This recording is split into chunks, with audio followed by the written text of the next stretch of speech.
Hey guys, how you doing? It's Mark here with Passin Gas Garage, and just doing a little cars and coffee today at the Hunt Valley Center. There are probably 300 or 400 cars here, and wanted to just give you an idea of how cool this car culture is here. Today we brought the 98 Lotus Esprit V8 twin turbo, and there she is. But there are many cars here. Looking around, you got everything from a four-door beautiful Bentley, you got some BMWs, you got some old hot rods, big Corvettes of course, plenty of people, you've got your Mustangs, just you name it, you can find every single thing here you want. And we're gonna probably do a nice little interview of a friend of mine who's got a really cool car. So we will find him, and we're going to show you what it all is about. Look at that beautiful new gray Corvette. Just a little bit of everything. So it's really pretty intense, and it's very low-key. You know, there's no plaques up or anything like that. Nobody bragging or anything like that. They're just car people that love cars. So without further ado, I'm going to find my buddy and show you what he's got. So again, guys, Mark, Passin Gas Garage. We're here at Cars and Coffee, just surveying everything that you get. You got a pretty new badass Camaro parking right there, and you've got some BMW, and you've got this C4 Corvette. Looks like it is the tuned port injection version, so it's probably an 88 or 9. It's a gorgeous little Sunbeam, like what Dick Smart or Get Smart had. It's Alpina. I think basically the same car. Correct me if I'm wrong. Another really nice Camaro, and you can walk over here. It's like a 68 Camaro convertible, 327 V8, probably 300 horse. They had different versions of that 327. It's an older Chevelle there, I guess 71 by the plate. And the E-Type Jag, what a gorgeous car. This is just something that really is something. Look, it's got the red line, thin red line tire. Knockoff wheels, you see, just one. You'd have to change the wheel, you'd have to knock that cap off, so there's no 5 lugs. And the interior of this is gorgeous. Enzo Ferrari said this was the most beautiful car design. Coming from Enzo, that should mean something, but I mean, if you look at it for the day, that is just a beautiful, and it's in gorgeous shape. It really is something. Got a couple, again, a lot of Corvettes. Some Z06 Corvettes, which is just a beast. And you've got a CTSV. I don't know that CTSV, but that is a V Cadillac, and that thing is, if you can hear it is rumbling, and it is stout. Very stout.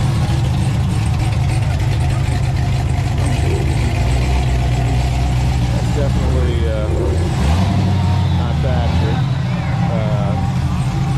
And of course, one of my all-time favorites here is a Triumph TR6. I had a 76 named British Racing Green. This is not British Racing Green. It's different green. I could ask him what it is, but it's got a little modified, a little more chrome on it. The valve cover and chromed up carbs. But beautiful car. Nice seats inside.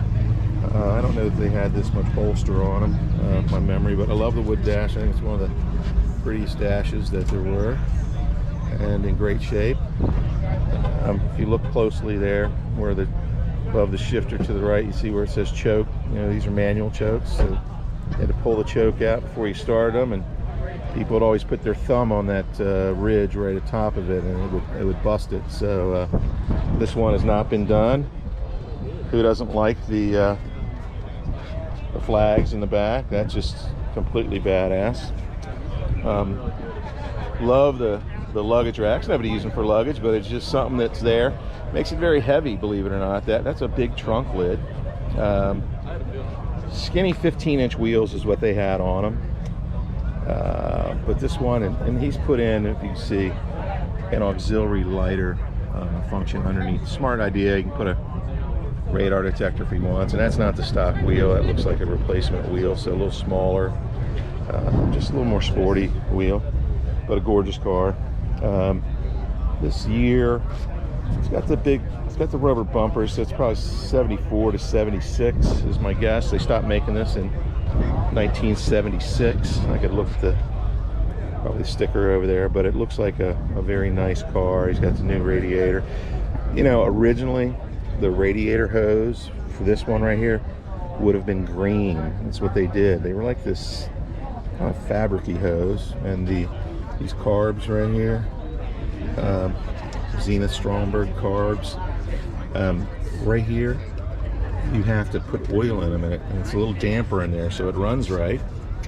But this is in really good shape. You can see everything's been done. It's new, beautiful car, and they've gone up in price quite a bit, but it is one of the funnest cars I've ever owned. And I've owned a lot of cars, and some way faster, but it's just a cool car. Who doesn't like the AC Cobras? It's just a car that I've always wanted. This one looks pretty serious. It's got the knockoff, I think those are Halbrand wheels. That's what it looks like to me. And probably a kit of some type, but very nice. Racing seats in there and roll bars. Look at the dash in that thing. It is just, and this is really cool. If you look at the dash close, you can see that it's a reverse, like the speedometer goes up the opposite way of what you would expect on the tag. So that's something that they all did, keeping with the original. It's really cool, beautiful.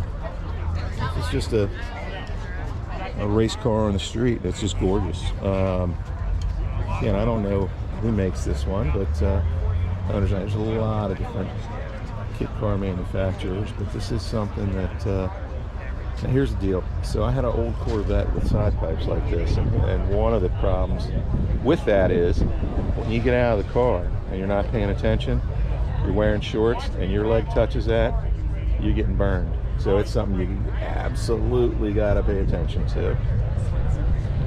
And here's another Lotus. And I drove my Lotus Esprit today, 98. This is the newer version. Lotus named all their cars beginning with E. You know, Elise, Evora. This is an Elise.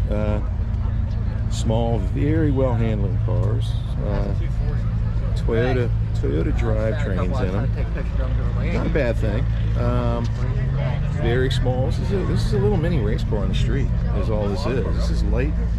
You can see if you look at it, just very Spartan, very race-like. So this is absolutely a handling car that's got plenty of power. Like I said, you never know what you'll see here at Cars and Coffee. So in the tradition, it's a nice military vehicle for you. It's a Unimog.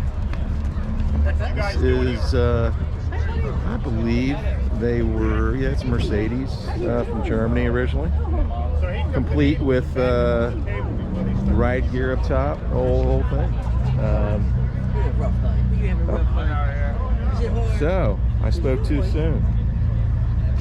Another Lotus here. Oh, you're good, man. It's a 93 by his license plate.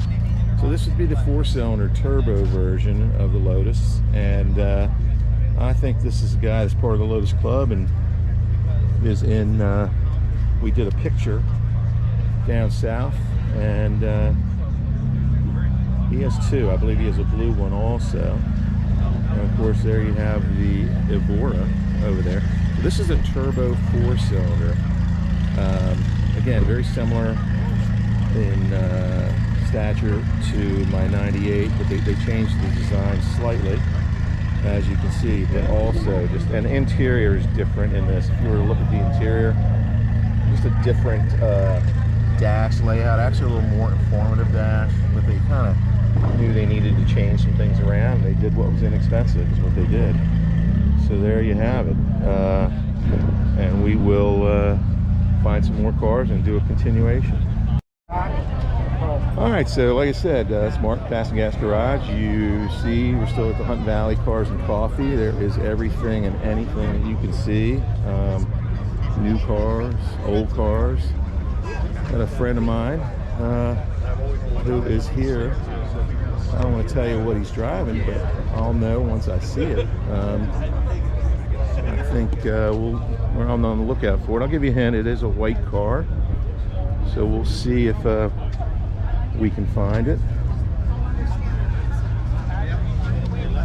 This guy drove her so fast he knocked the paint off. He knocked the paint off the car.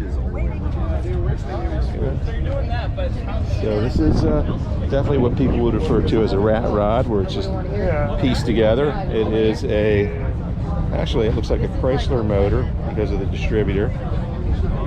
Big tall tunnel ram with 2 4-barrel carburetors on it. And this is his exhaust coming out. I'm sure it is extremely loud. That is basically an open header. Got some brakes on it, who knows. So we got a very, very loud street, not really a street car, GTO. That is about a 65 GTO. You can smell it. That has nothing to do with... So I see now. We're getting there, guys. You see this white car over here? It might be a lot of Porsches. A lot of Porsches. As they said, there is no substitute, right? So these guys sitting around. Very popular car. Popular deal. So, got a very clean white Porsche 928 here. How you doing, man? How you doing, man? Good to see you. So here's whoa. So here is the owner of this beautiful white 928. Scott, what year is it? This is a 78. So 1978. first year. First. People would know it, of course, from the Tom Cruise movie, Risky Business. Strange Science, Weird Science. Weird Science, a lot of movies, and this one is extremely clean. I can see that. It's cleaner than all my cars, that's for sure. Scott keeps it nice and clean. Keep the camera a little distance. Yeah, oh yeah. We'll call it a 10-footer. I'll keep it away 10. Now this is not a 10-footer. This is a 3-footer, man. It's a beautiful car. People like to call those the phone dial wheels, which younger kids don't know what that means, but that's how you used to dial a phone. That's right. But really nice. And so Scott, tell me, how long have you owned the car? I've had it about 2.5 years now. 2.5 years. Bought it as a driver. Yeah. I spent a lot of time and money bringing it up to snuff. I can see that, and I know that you love it. And do you know how many they made this around then? 78. Well, overall about 60,000. And Okay. 78, I don't know, 5,000-6,000. I think. Yeah. So pretty rare, probably. Yeah, Catch it especially on. these days. Right. So this was the car that was supposed to be replacing the 911, right, That's Scott? right. That was the original idea. So front engine in it, and Scott, you can tell them a little more about your engine in it. Of course, it's It's a 4.5 liter single overhead cam V8. Makes about 220 horsepower, 250 or so pound-feet of torque. It's got mechanical fuel injection. the Bosch mechanical fuel injection, Absolutely. of course. Yeah. And at the time, that was pretty stout horsepower, is what it was. Yeah, really. that's right. You know, if you think about it, it was a lot. I was thinking back, I had a 77 Toyota Celica, and it had 95 horsepower. Yeah, there you go. And it was about the same size, different weight, but there was another guy that we knew back in high school, and Scott, full disclosure, we've known each other since high school. It's been, I don't know, 5 or 6 years for us, maybe a few more. There was another guy in high school, guy named Lee Keller. Remember Lee Keller? remember the name. So Lee Keller worked at a body shop. It's Pikesville Auto Body, and it was probably 1981 or 82. And my brother would always give him a hard time. They didn't know, you know, what a cool car was or this and that. And he had an 81 or 82 928 in there. Oh. And he brought it over at my house, and it was the first ride I ever had in a 928. and my only ride up until years ago. I bought an old 81. I had a Euro for a little while, but it was he said, I'll show you what a real car is. And had a great sound. They have a nice sound. You know, the muffler is cool. The Germans do a little. They do some things sometimes with the interior, as you see. You know, I'm So sure this that's was a Porsche interior, it's called. okay. Yeah, I heard of it. And Porsche, what is that, Scott? What? Just one of after the designer's name, I believe. Oh, I think it's right. Yeah, sounds right. And what I've heard was at the time these were hard to sell, so they were kind of rare. But of course now they're all. Everybody wants. It's the rage because people like it different, you know. But if you look at it, Scott's is very rare. I'll just say it. His is a 5-speed manual, which, ironically, you just don't see many 5-speed manuals, and it really turns this car into a nice performance car because most of the automatics, well, they were just 3-speed automatics up until they came out with a 4-speed automatic. And cool dash. If you look at it, it's really like a race car, you know. I don't know. I just love the dash. Yeah, so one very unusual feature is the steering wheel and the pod, the whole gauge pod move together. All it moves up and down. Yeah. So it's really something. I love in the back too, if you see, there's like a center console back there. It just is really cool. Very cool. So they were all about balanced weight. And there you go. As I said, I didn't even see the sticker before I said that. So, yeah. So these cars have a transaxle. The transmission is all in the back. In the back, right? Yeah. So it gives really 50-50 weight. Looks like I'm going to say Scott has a different exhaust on the back. It might have come with the car. So that's a Borla exhaust. I just put the Borla, sure. Okay. That takes a picture of it.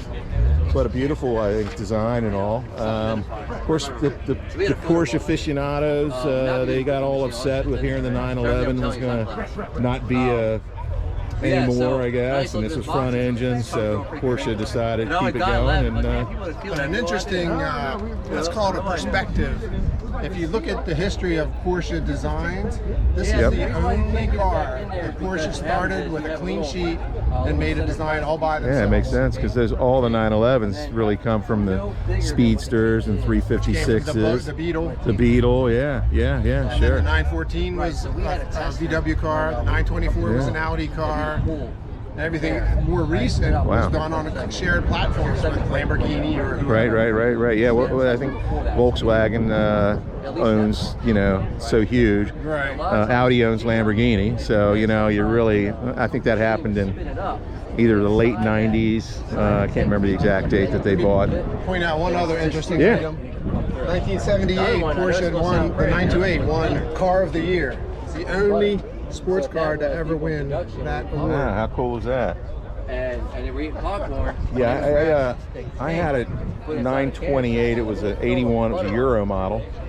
And all right, guys, we're gonna continue. There's Scott again. So let's all thank Scott and subscribe, and we'll do some other videos with some people that have some special cars. Definitely give a thumbs up and subscribe down below, and maybe we can feature your car at if you're local here, and we'll figure out something really cool. It's a beautiful car, though. I love it, and